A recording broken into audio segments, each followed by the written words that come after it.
Hi, folks. Elgin here, your creative caricature marketing consultant. And man, uh, kids say the darnest things. You've heard that expression, and it's true, even if your kids are grown and 20 plus years old, like my son is, who is visiting this week from grad school.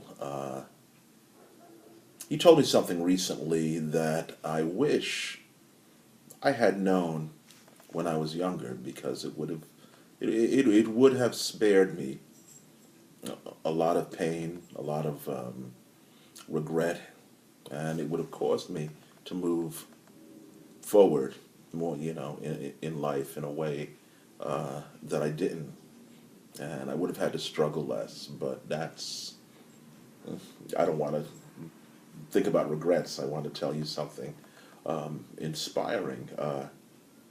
Just as a lead-in, one of my interests besides drawing is singing sacred music, and it's a gift that I gave to both my children, my son and my daughter, and throughout their undergrad years, they both toured the country singing classical and sacred music, and my son's voice is infinitely better than mine, and he's done many performances. I decided, or rather, my wife gave me the gift finally of vocal lessons this year, and I'm really enjoying that. Uh, I asked my son a question about how does he maintain strong vibrato. Look that up. When he's in his high register, and he's able to do that very well. He's able to sing in the low register, middle, and the high register with ease, and get this beautiful vibrato. If you don't know what vibrato is, it's when there's this trembling sound when a singer hits a note, and I've always had difficulty doing that.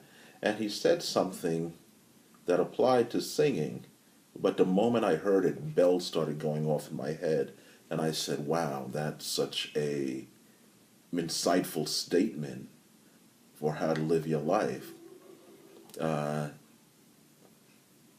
the answer was tied to stage fright. He said, when you get stage fright, when you get nervous in front of a group, you have a tendency to tighten up, and your voice loses that quality of vibrato because you're tight. And I asked him, well, what's the solution for that? And he says, well, keep your feet planted and breathe. That's it. Keep your feet planted and breathe. And I thought about the implication of that statement.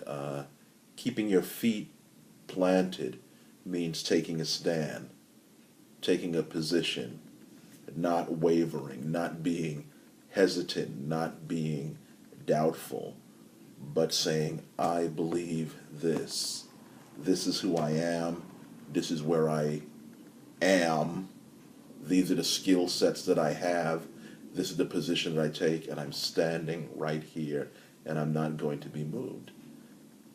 And the breathing part was just, it spoke to being able to take in everything. Even though you're standing firm, you're able to take in, you're able to have things come into you. That breathing does that. You have to breathe in.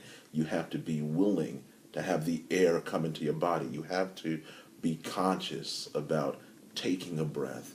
And those two things, standing firm and yet being receptive to whatever comes in, makes you both firm and flexible. Two qualities. Firmness, stability, and flexibility will make you so successful in life. Period. I know it applies to art. You have to have that right combination of stability and flexibility. so that you have a foundation that you're building upon that also can be a point of departure. And at the same time, in order to bring something new and beautiful into the world through your art, through your music, whatever, you have to be flexible. You have to be willing to absorb new information like a sponge. You can't be rigid. So that's my advice via my son. Stand with your feet planted firmly and breathe. That's it. This is Elgin Subway Surfer Bowling, your creative caricature marketing consultant, and I hope that speaks to someone out there. I'm sure that it will.